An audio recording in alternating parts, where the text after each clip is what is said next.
our own. So Pastor Palmer will be speaking along with Dominique Clark, and they're going to give us a guide for identifying, addressing, and reducing racial and ethnic disparities. So again, this is a very important topic that, and we're grateful to have the information that they're about to present. So I'll pass it on to you, Pastor Palmer and Dominique. Give me just 1 second here, because as soon as I share my screen, everyone's going to go away. Okay, can everyone see my screen? I feel like we've been saying that for 3 years now. So it's like, I have a shirt that says like, can you see my screen? All right. So my name is Dominique Clark. Again, I am the Racial and Ethnic Disparity or Racial, Ethnic, and Equity Disparities Coordinator for the Department of Family and Juvenile Services with the Administrative Office of the Courts. And, my computer's frozen. There we go. And I will be co-presenting today with Pastor Palmer. We've actually been working with Pastor Palmer for the past, I would say now, 7 or 8 years on this racial equity work within our department. And he helped us create this guide that we've been using to address racial and ethnic disparities. So I'm going to pass it to him and he's going to kick us off. And I'm going to let him introduce himself and give his own introduction. Great. Again, thank you all for having us. It's been a while. I agree with somebody stated that earlier in the conversation before we went online. And good to be back and good to be addressing you on racial and ethnic disparity. Typically, Rachel and I would do this presentation and it's about 50 plus slides and we've reduced it down to 16. So I apologize that we're going to be extremely brief. But the guide is out there. Dominique can possibly put a link in the chat, or somebody from AOC can put a link in the chat for you guys as we talk about the racial and ethnic disparities work that we've been doing at the Administrative Office of the Courts, and specifically with Family and Juvenile Services. So in 2014, Kentucky had juvenile justice reform known as Senate Bill 200. On the left, you see what our system used to look like, right? High number of youth, low risk at many times coming into our juvenile justice system with very limited opportunities to get out of that system before they end up in the deep end with commitments and long probation, lengthy probation terms and things like that. Senate Bill 200 kind of flipped the funnel and kind of restricted the flow into court systems and into detention centers and ultimately commitments to Department of Juvenile Justice related to residential commitments or probation type commitments, and gave opportunity to expand diversion on the front end, keep kids in community and meet their needs there in their communities, and reduce the amount of low-risk kids that were getting into the deep end of the system, and really reserve that expensive and more intensive approach and touch for those kids that really needed it on the deep end. As a result, we've seen significant reduction in the amount of kids going into our courtrooms and ultimately going into the deep end of our system. So as a result of looking at racial and ethnic disparities, and it used to be DMC prior to OJJDP changing the acronym here in the last couple of years, we looked at the results of SB 200. I'm going to show you some in a little bit, but we realized that we needed to address racial and ethnic disparities in a very intentional way. And what we did was presented SB 20 as a legislative tool to fix, or at least to identify and address racial and ethnic disparities, and really encourage agencies to plan strategically as to how they were going to address the racial and ethnic disparities within their systems. Unfortunately, SB 20 failed, and Senator Westerfield, by letter, requested that agencies did the following in lieu of a legislative mandate to do so. And he asked them to engage in training and education on the issues, to collect data and analyze that data, all the things that the bill was requiring, and to develop local action planning and agency-wide planning to address racial and ethnic disparities, and then conduct ongoing assessments and improvements. So once Senate Bill 200, or before Senate Bill 200 passed in fiscal year 2013, divergent success rate was only at about 83%, which is good. But by fiscal year 2021, that rate had improved to 94%. And as the percentage of youth that were available for diversion increased, also it showed that, that same success was also increasing. It showed people that expanding the access to diversion didn't negatively impact those diversion outcomes. So the first full year of FAIR team implementation was back in 2016. And during that time, only 50% of the complaints referred to FAIR were kept out of court. But again, by fiscal year of 2021, that amount has increased up to 75%. And so during the 2021 legislative session, Senate Bill 10 was passed, and this actually formed the Commission on Race and Access to Opportunity, and it's going to provide collaborative space for different stakeholders to understand and discuss disproportionality at a statewide level. A recidivism analysis was performed as part of the 2018 CDW annual report, and it found that 57% of the youth that were diverted in 2014 had no subsequent complaints filed by the end of 2018. So we saw a great reduction in kids getting to court, kids going into detention. In fact, we closed a number of secure detention facilities as a result of SB 200. We had courts that were traditionally running 2 juvenile dockets a week, reduced to 1 day, sometimes half-day dockets as it related to juvenile dockets. With all those great reforms, we continue to see racial and ethnic disparities. So this chart is a chart we presented when we attempted to get SB 20 passed to the legislature, or at least the Senate Judiciary Committee. And it shows the disparate impact of the system on African-American kids compared to white kids. On the right, you see the system doing exactly what Senator Westerfield and Representative John Tilley envisioned it doing when they crafted Senate Bill 200. And that is, no matter what came in the system, let's continue to reduce that population as we move deeper and deeper into the system. And so you see this downward trend for white kids as they move to the back end of the system. That purple bar represents referral to adult court as youthful offenders. The red bar is detention numbers. 58% of youth being diverted, white youth being diverted. So as they come in at 60% at the front door, which is complaints, they continue to decrease as they move deeper into the system. But when we look at the left side, it represents African-American kids, and we see just the opposite.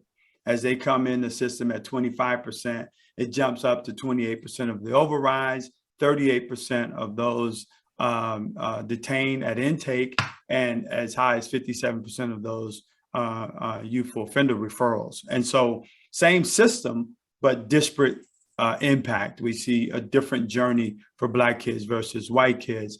And so AOC decided, the Family Juvenile Services decided to take the 2014 report from U of L on disproportionate minority contact and take those recommendations to heart and start to do something very intentional as it relates to identifying and addressing racial and ethnic disparities within Kentucky's juvenile justice system, as much, at least as it related to the work that Juvenile Family Services does in the system. So not only as a department are we putting in a lot of work, but at KCOJ as a whole, we're putting in a lot of work when it comes to racial and ethnic disparities work.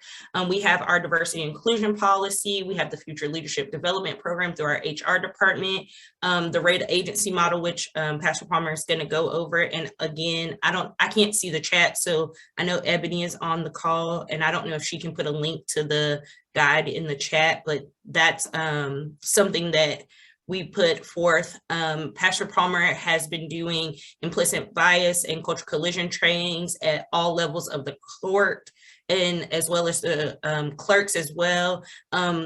Last summer, or now I guess it's been 2 summers ago. Wow. 2 summers ago, we had our virtual dialogue conversations, which was a very good conversation with people within our department. It allowed for our statewide program staff the opportunity to come and listen and understand what was going on during the Breonna Taylor and George Floyd case. It also gave the platform for people to have the opportunity to have a safe space to feel about how they felt and just things that were going on. And as a staff that lived in Louisville, smack dab in the protest zone, I live and work in downtown Louisville. I was able to just tell people, like, every day I have to come to work and it's not easy to get here because I have to navigate through traffic and this and that. So it's very helpful. And then it was nice to have people reach out every so often to check on how it's doing. So it really opened up the door for people to understand, the day-to-day. We have the Jefferson County Racial Fairness Commission that's chaired by Judge Denise Clayton. And then the specialty courts participants are getting training that is on community trauma and inclusive language. Dominique, let me point out that the implicit bias training that we conducted throughout Kentucky Court of Justice, not just with Family and Juvenile Services, but with the other programs as well, pretrial, specialty court, but also all of our judicial colleges from the district all the way through the appellate court. And we've had several of the justices to sit in on the implicit bias training. But that implicit bias training underwent a research evaluation by Johns Hopkins University. Dr. Rebecca Fix followed me for 1.5 years and collected data on the impact of the implicit bias training that we were conducting. She published an article entitled "Justice is Not Blind: A Preliminary Evaluation of an Implicit Bias Training for Justice Professionals." And perhaps we can get a link out to you guys to that article. But she really documented the impact on the empathy of folks dealing with young people in our juvenile justice system as a result of exposure to their own biases concerning certain marginalized populations. So I just thought that was important to put out as well. And in 2019, the Jefferson County Racial and Fairness Commission introduced its first community engagement listening session called Court Talks to the Public. It was where they allowed the community to come in and they were able to just have a good engaged conversation with community about their own feelings and interactions with the court system. Also, in 2019, the Family Court Rules of Practice and Procedures included Appendix D, statewide standards of expected conduct for court-appointed counsel, and that required, an understanding of racial biases and cultural competency and inclusion for all clients. Chief Justice Minton has been intentionally addressing red when presenting to the state of the judiciary to the Interim Joint Committee on Judiciary, and during Black History Month, the KCOJ established the Justice William E. McNulty Award to recognize African-American leaders within the organization. In 2020, the award was given to a staff member that was with the AOC for over 40 years. And on this year, I won the award this year.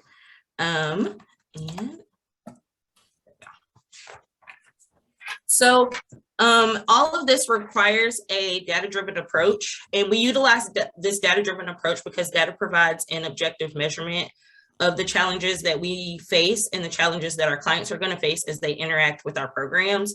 And we make decisions based on those data points, and on data, we use the data to measure the impact of those decisions.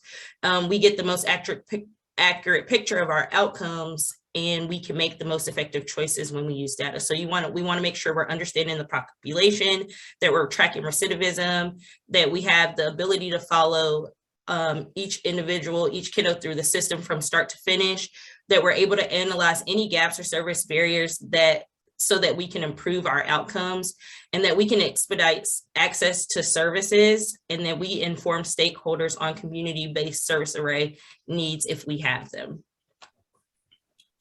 When it comes to workforce development, It's important to restructure your frontline staff based on data and have that established career ladder.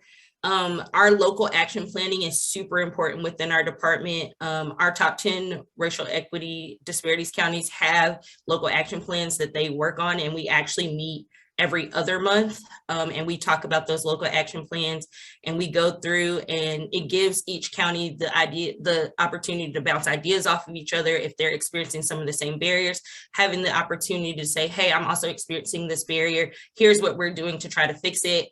So it does allow for that. As again, training is important. We've done the implicit bias, cultural collisions, the racial trauma dialogues. We did an anti-racism training. We have the substance use disorder training, and then the impact on racial and ethnic disparities training. We do a lot of discussing and problem solving when it comes to service array barriers and access at the local level. So that requires a lot of collaboration with community stakeholders.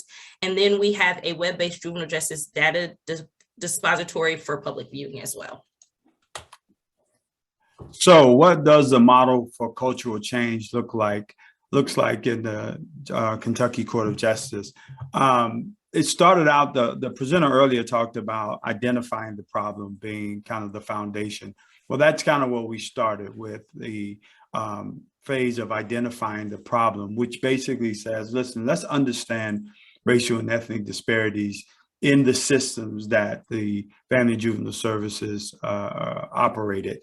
And that involved looking at those contact points and those decision points within the system, but also doing system mapping so we could also identify other partners that maybe need to be a part of some of the adjustments that may be needed to reduce or eliminate racial and ethnic disparities. So the identification phase was really just about trying to really understand how kids moved throughout the system.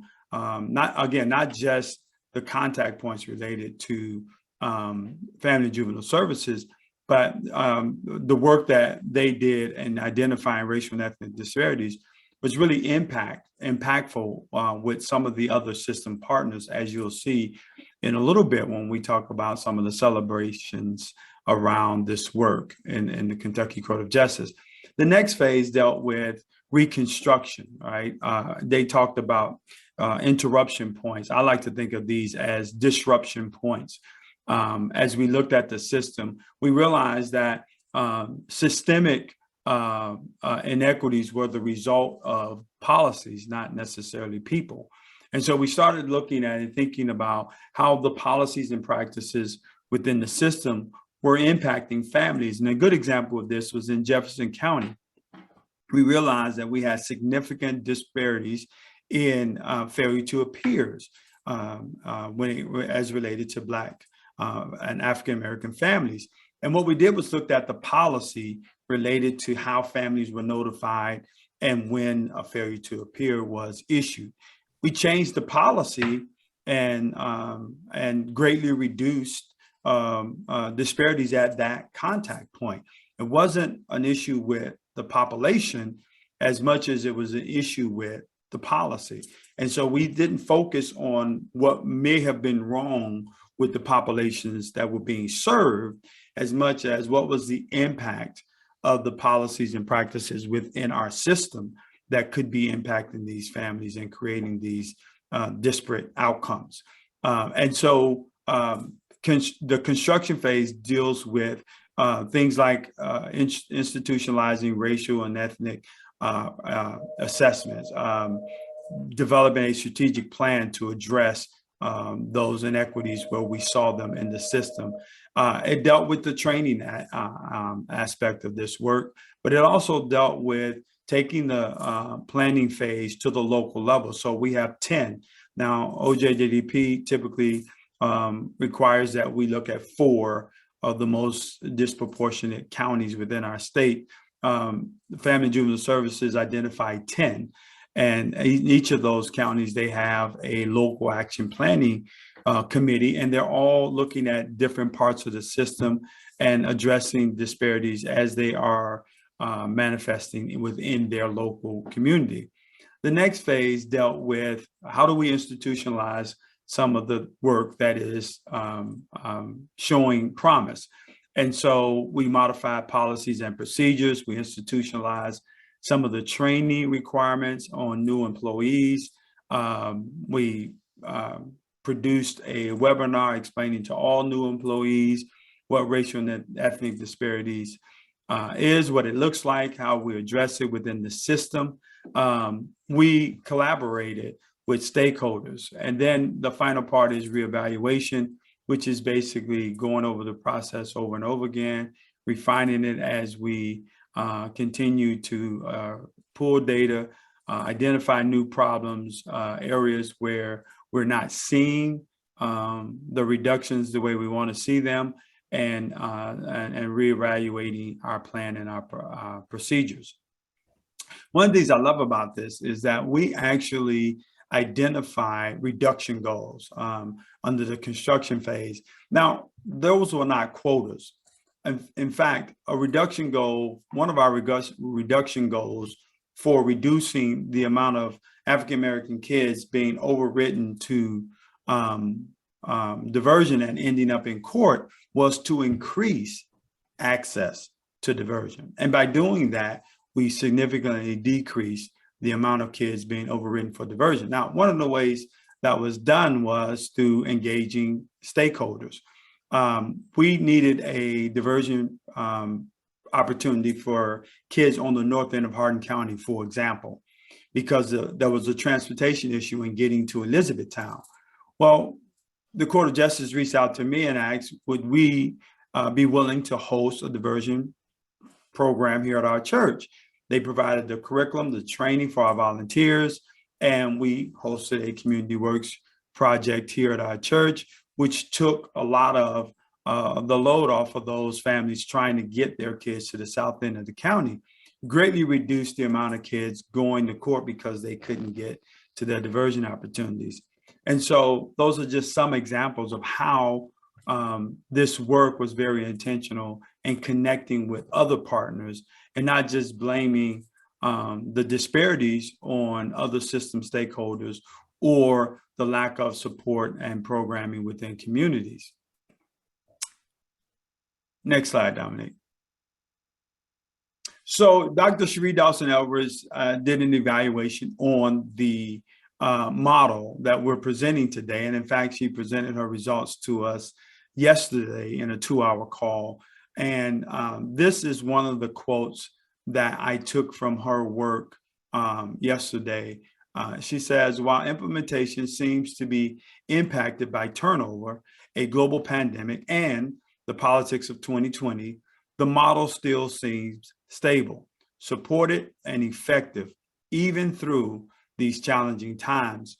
And so she spent the better part of the last year or so doing some qualitative analysis on the process and interviewing and digging into some conversations with staff to talk about the effectiveness of the work, and concluded that even though challenged by some of these recent events, the model is still producing positive results within the Kentucky Court of Justice, which leads me to our final couple slides, which are celebrations, right? So since the implementation of the new policy on FTAs, failure to appears, we saw a decrease by 62% statewide. One contact point, that is the difference between a court appearance or not, reduced 62% statewide. The disproportionality at the FTA contact point reduced from 49% for Black kids down to 44%. Disproportionality among complaints filed, we saw a decrease from 27% to 22%. Black youth were reduced among county attorney overrides. I can't wait to share the next slide with you, but we saw a decrease dropping from 37% to 21%. Now I want you to think about that. For those who've been around this work for a long time, Vicki, I know, Commissioner Reed, I know you've been around this work for a long time, but to see a decrease in county attorney overrides from 37% all the way down to 21% is phenomenal. we're excited with 2 or 3 percentage points of a decrease. Judicial overrides, we saw a decrease from 2016 from 42% all the way down to 35% by 2019. Now, that's comparing Black kids to white kids, right? But when we look at just the decreases and the progress made for Black kids, separating them from any comparison to any other population, look at this. Since 2014, since the reforms, we saw a 21% decrease in detention for Black youth. We saw a 33% decrease in complaints filed for Black youth from 15 to 19. And we saw a 69%, and this is a result of the failure to appear policy adjustment. We saw a 69% decrease in FTAs for Black children from fiscal year 2017 to 2019. 69%. This is a contact point that determines whether we go to court or we go to diversion. 69% decrease in failure to appears for African-American kids alone. When we look at Jefferson County as a result of the racial and ethnic disparity work, we saw a 64% decrease for Black kids, right? Drop in FTA, 64%. County attorney overrides, this is phenomenal. And this was some very intentional work to get the county attorney to some of our trainings.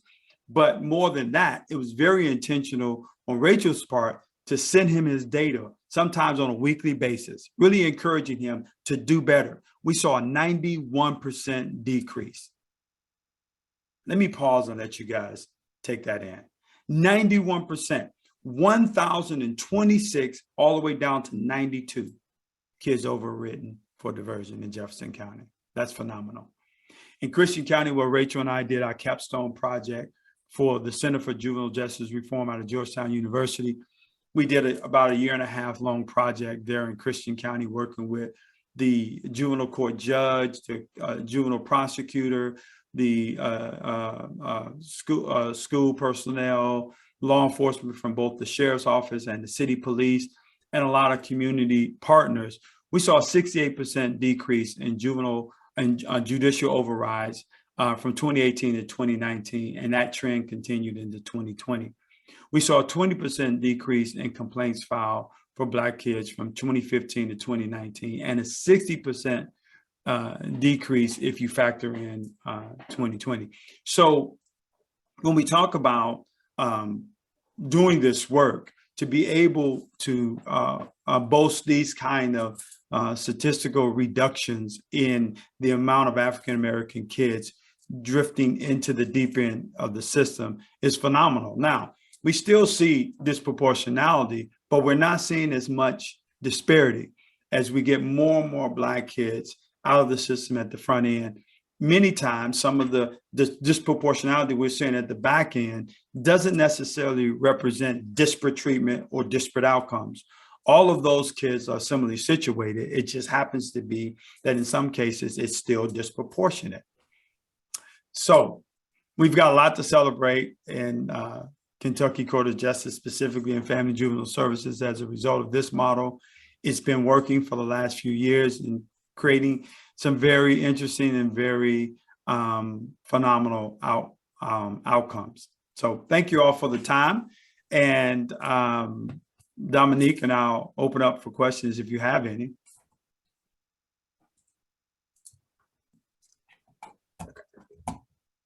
I just want to say I really appreciate the work that you all do, and some of the changes that we've seen, and it really is still very stark. When I go into one of our detention centers, I'll give you Fayette, for example. It's almost all Black and brown youth.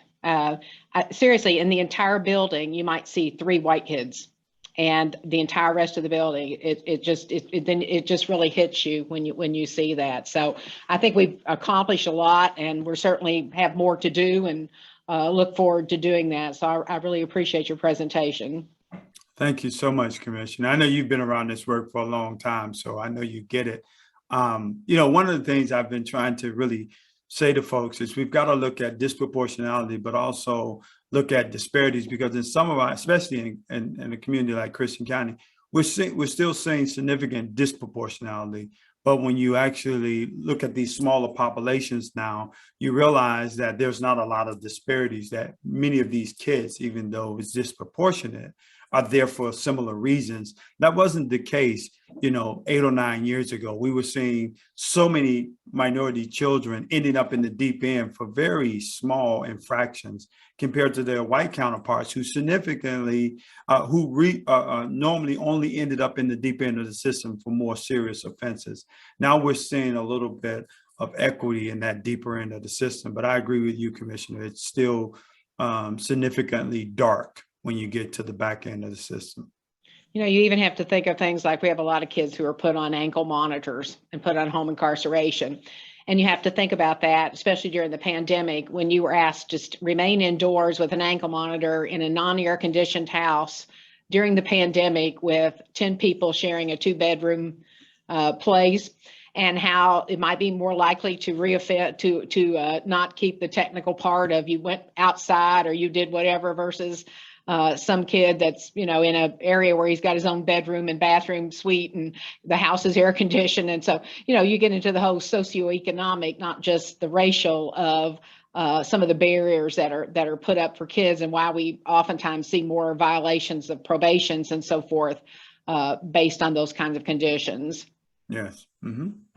And I'm sorry that article didn't open up. So I'll send the link to Lee and make sure you guys get a link to that article as well. I have a question. This is Kelly from Kentucky. And do we know how many of the youth that, the data that was captured regarding youth being referred to or complaints filed on, do we know how many of those students had IEPs or 504 plans? I don't have that data, and I don't know that the Kentucky Court of Justice would have that data. I know the schools would probably have that data, but I can tell you from my travels, I've done some training for several school districts here in the Commonwealth, and the 3 most disparate or disproportionately represented groups when it comes to suspension and exposure in many of the school districts I've had an opportunity to look at data are African-American kids, kids on free or reduced lunch, and kids with behavioral health disabilities. And I would operate under the assumption that if they can identify that the kid has a behavioral health disability, then perhaps there is an IEP in place. So, Kelly, when we, as a former CDS and CDW, when it's a call out situation and we have the conversation with them and we do our screener, it is one of the questions. One of the issues we run into is a lot of times they're like, what's that? Does that make sense? So if they don't know and then they don't answer us correctly, there's no way to accurately gauge if they're answering that question correctly, especially if a parent is not present. If it is when we're asking the question and the parent is present, most of the time the parent will tell you like, yes, they do, no, they don't. But a lot of times if a kid knows that they have one, we do have a checkbox for if they have an IEP within our screener. So I don't know if that's something that we can get the data for. I don't know if Ian's on this call, but I'm sure it's something we could, but I don't know if we've ever just pulled it to find out, but it is something that we do ask. But it's just one thing I used to run into a lot as a former CDS and CDW is when we have a call out situation is the kid they always say, I don't know, or what's that? And so I don't have a good way to accurately gauge if that's a yes or a no, unless I ask a parent. And usually when I call you to tell you what's going on, that is the last thing on your mind. So it's one of those kind of like, I don't know. So now if they're going through diversion, it's a little bit different because they're within the CDW office and they're sitting across from me at a desk. So that's a little bit different. Okay, thank you. I just have a quick comment. This is phenomenal, so it's wonderful. I think that also it's wonderful because it's a good thing to not have more Black kids in the deep end of the system unnecessarily. That's a good thing. But it's even a greater thing, I think, to think about the implications of preventing that for future. And I think that that's harder to measure. And I know there's probably some metrics out there for that, and the economic impact and the, how breaking the cycle. I mean, there's all these pieces to this that are beyond just the data that you shared, which is phenomenal on its own. But I think there's just also such a bigger piece to this. And for most of us who are systems people, and the reason that we got into this work is because of that bigger reason. And we truly want to, put money into prevention and make sure that we're holding ourselves accountable and looking at each decision point and checking our biases and making sure we're getting the right people in the right places at the right times and all of those pieces. So it's just really good to hear. And also there's like this ripple effect of all of this that I just wanted to take a minute and just breathe that in, sit with it, because it makes me feel really, really good about this work. That's all. Thank you, Melissa.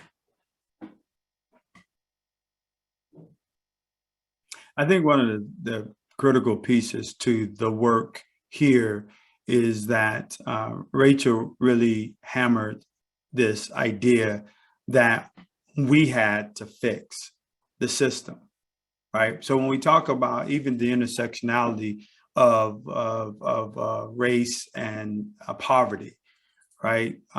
We still have to create the same opportunities for poor Black kids that are easily attained for wealthy white kids or white kids who live on the east end of Louisville versus those who live on the west end. And so she never looked without to address what was happening within the system that she was the administrator over. She looked at how do we create the equity that will lead us to equal outcomes. And so I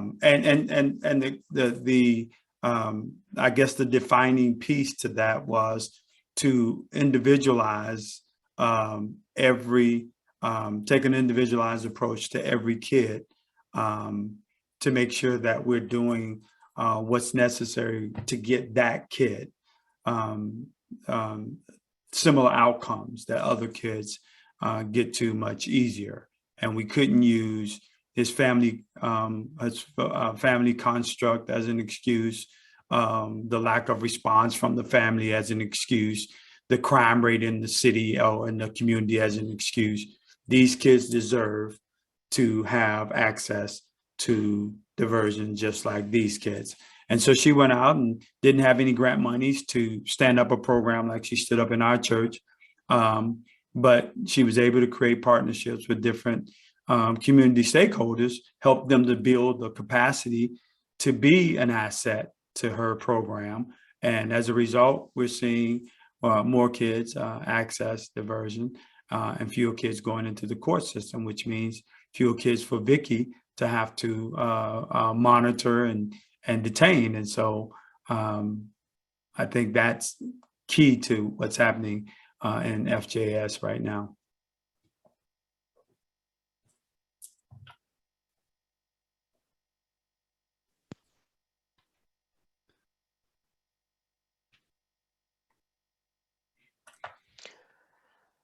All right, thank you, Pastor Palmer and Dominique. Thank you all.